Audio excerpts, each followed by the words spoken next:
नेपालको संरचना अनुसार कर्णाली प्रदेश जाजरकोट जिल्ला अन्तर्गत पर्ने 7 स्थानीय तहमध्ये भेरी नगरपालिका एक समृद्ध दिगो विकास लक्ष्य बोकेको नगरपालिका हो।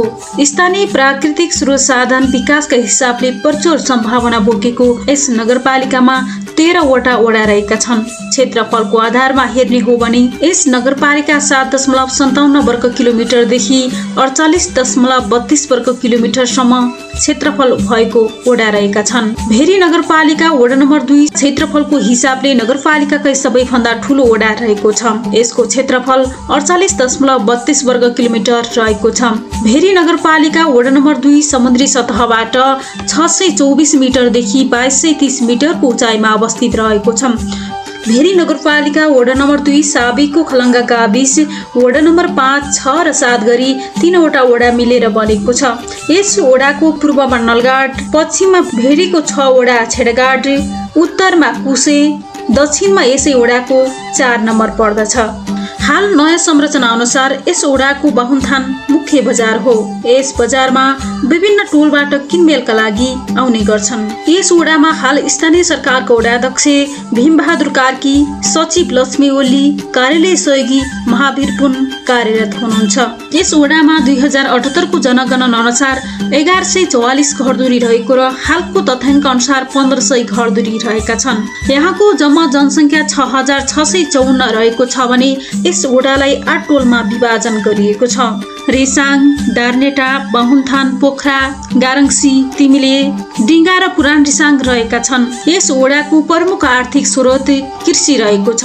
यहाँको धार्मिक पर्यटकीय स्थलको बारेमा जानकारी दिँदै स्थानीय सरकारको वडाध्यक्ष भीम बहादुर कार्की, भेरी नगरपालिका 2 नम्बर वडामा रहेका सांस्कृतिक सम्पदाहरू मध्ये हाम्रो पर्यटकीय स्थलको चिनारीको रूपमा रहेको साङ्के गुफालाई विशेष गरी चाहिँ यहाँ हामीले चिन्ने गरेका छौँ र यहाँ मात्रै नभएर यसको केही समाचारहरू बाहिरसम्म पनि हामीले आदान प्रदान गरेर आन्तरिक पर्यटकदेखि बाह्य पर्यटकलाई चाहिँ यहाँ भेटेर यो प्राकृतिक गुफाको साङ्के गुफाको लाई केही व्यवस्थित सुव्यवस्थित सुढङ्गबाट यसलाई केही प्रचार प्रसारको लागि हामीले यसलाई यहाँको स्थानीय व्यापारदेखि लिएर यहाँ जाजरकोट जिल्लाको भेरी नगरपालिका 2 नम्बर वडाकै एउटा पर्यटकको हिसाबमा चिनाउनको लागि हामीले केही महत्त्वपूर्ण भूमिकाहरू गर्नुपर्छ भन्ने लाग्छ। मेला विभिन्न पर्वहरूमा जस्तै महाशिवरात्रि, हरितालिका तीज, प्रत्येक एकादशीहरूमा चाहिँ त्यहाँ गएर दर्शन गर्ने अवस्था छ। हाम्रो बाहिरबाट आएको पर्यटकीय पाहुनालाई बसाल्ने व्यवस्था छैन। त्यो व्यवस्था लागि पूर्वाधार चाहिँ खडा गर्नु एकदम आवश्यक देखेको छु। पर्यटकीय क्षेत्रमाथि सिद्ध पाइला भन्ने छ। त्यहाँ सिद्ध पाइलामा पनि एकदमै 2 नम्बरको रमणीय ठाउँ, त्यहाँ 2 नम्बरको सबै भूभाग चाहिँ हाम्रो त्यो सिद्ध पाइला टाकुरामा गयौँ भने हामीले छर्लङ्ग हाम्रो जाजरकोट खलङ्गा सदरमुकाम भेरी नगरपालिका पनि हामीले त्यहाँबाट प्रत्यक्ष रूपमा देख्न सक्छौँ। त्यसै गरेर त्यहाँ सिद्ध बाबाको चाहिँ केही छापहरू चाहिँ अवशेषहरू बसेको अवशेषहरू हामी त्यहाँ फेला पार्छौँ र त्यहाँ त्यो क्षेत्रलाई पनि हामीले अलिकति पर्यटकीय क्षेत्रको रूपमा चाहिँ लिँदा त्यसलाई हामीले विभिन्न किसिमको चाहिँ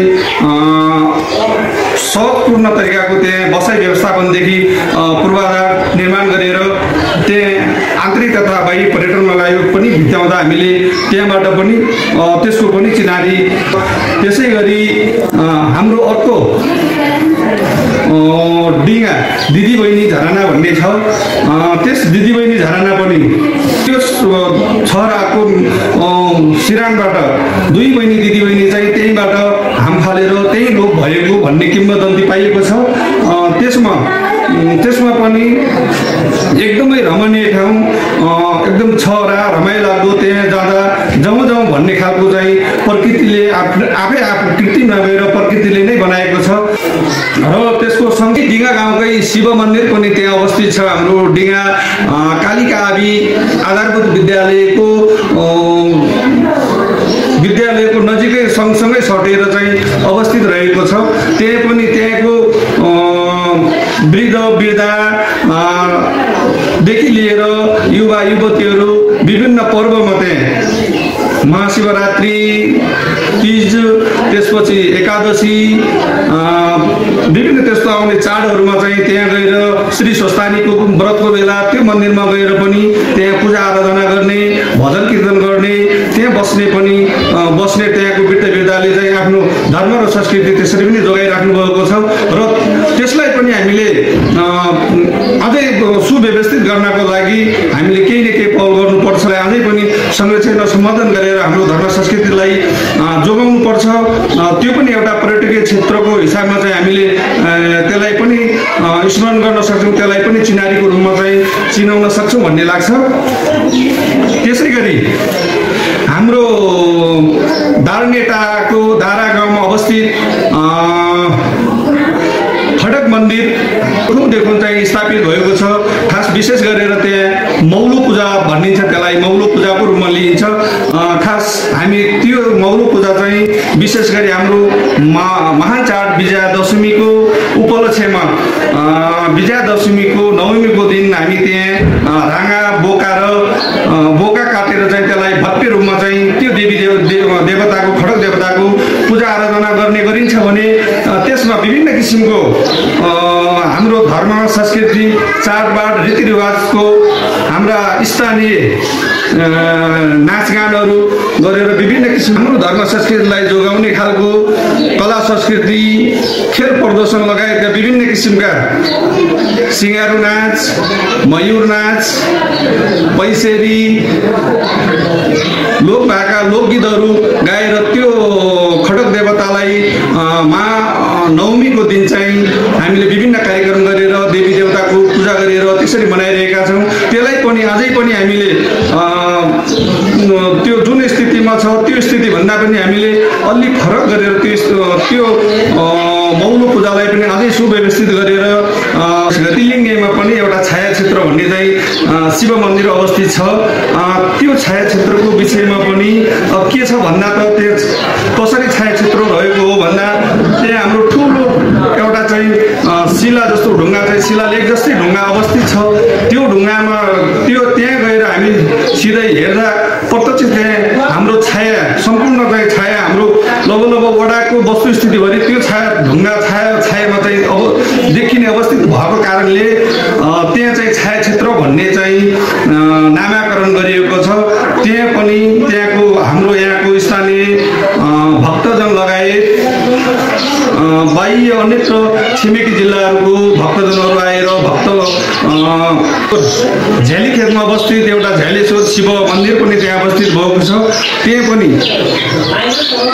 पनि स्थानीय श्रद्धालु भक्तजनहरूले विभिन्न हाम्रो धर्म संस्कृतिभित्र रहेको चाडपर्वमा महाशिवरात्रि, हरितालिका तीज, एकादशी व्रतहरूमा त्यहाँको स्थानीयहरूले पूजाआजा गर्ने चलन रहेको छ।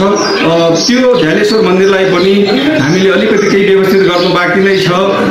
त्यसलाई अझ पनि हामीले अक्षुण्ण सम्वर्धन गऱ्यौँ भने यी हाम्रा धार्मिक संस्कृतिलाई चाहिँ हामीले हिजो हाम्रो जिजुबाजेदेखि गर्दै आएका यी धर्म संस्कृतिहरूलाई हामीले चाहिँ केही न केही जोगाइराख्नु। यस वडामा निकै रमणीय पर्यटकीय स्थलहरू छन्।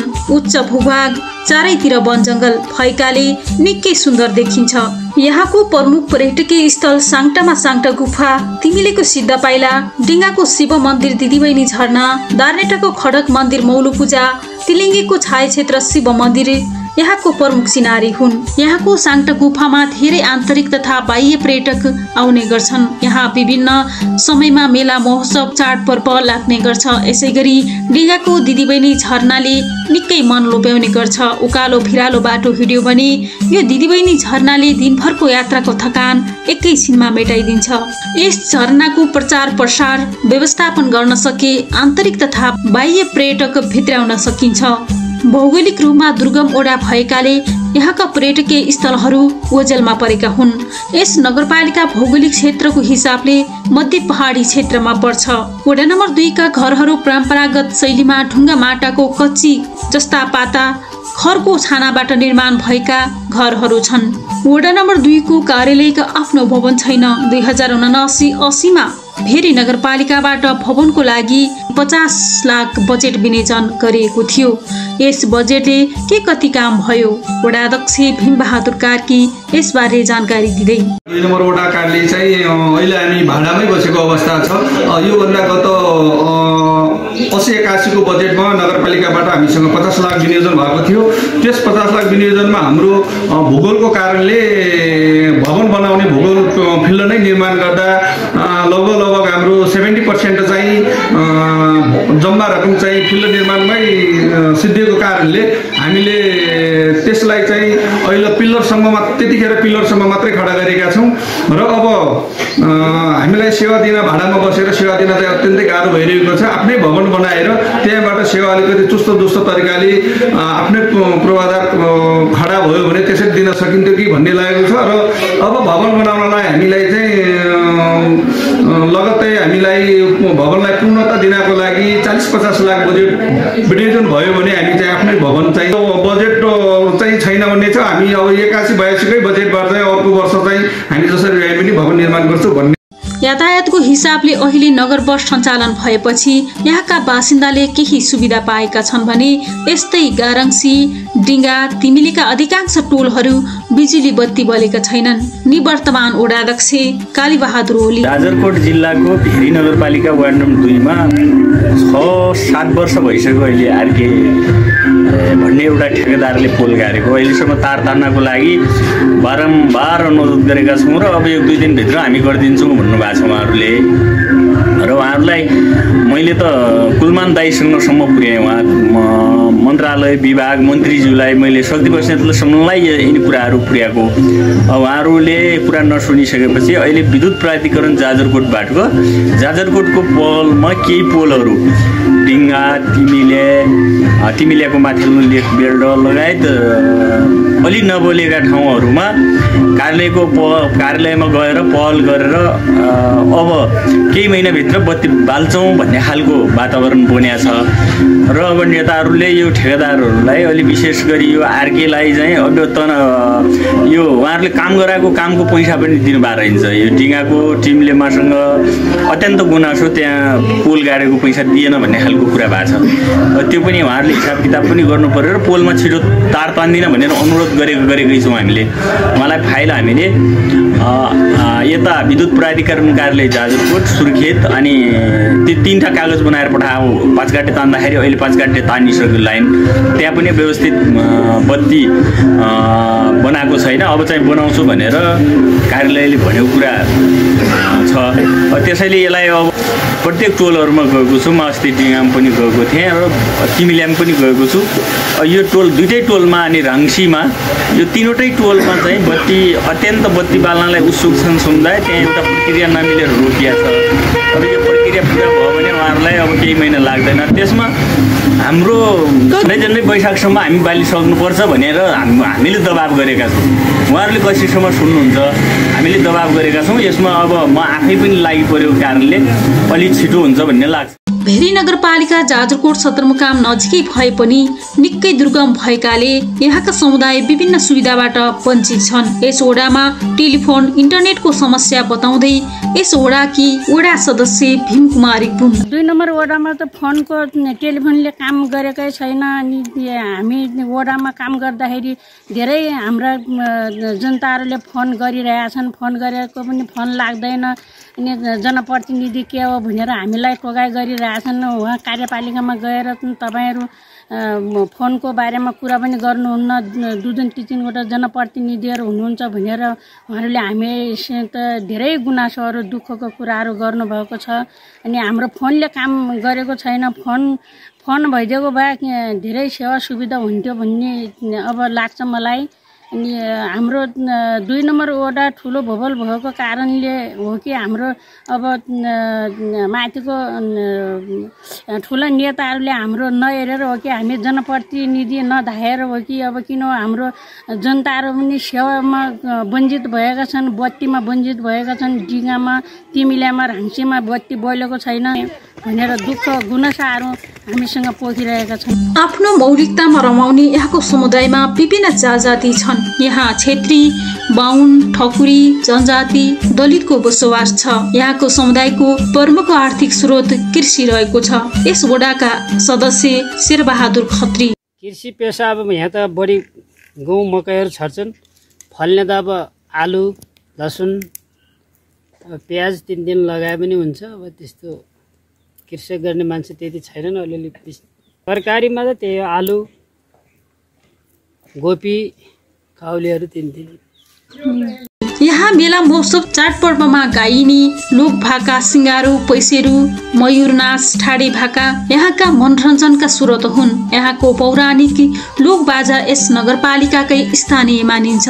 यस वडामा हाल सडक सञ्जालले सबै टोल बस्तीमा छोएको छ। रेसाङ, दार्नेटा, बाहुनथान, पोखरा, गारङसी, तिमिले, डिङ्गा र पुरानसाङ लगायतका टोलमा सडक सञ्जालले छोए पनि अझै पनि कतिपय टोलमा सवारी साधन पुग्न सक्दैनन्। शिक्षा, स्वास्थ्य, सञ्चार लगायतका आधारभूत सेवा अझै दूर छन्। भेरी नगरपालिका वडा नम्बर 2 जहाँ प्राकृतिक सांस्कृतिक सौन्दर्यले सम्भावना बोकेकोले सही नीति योजना र स्थानीय नेतृत्वको साथ पाइयो भने यो वडा समृद्धिको यात्रामा अगाडि बढाउन सकिन्छ।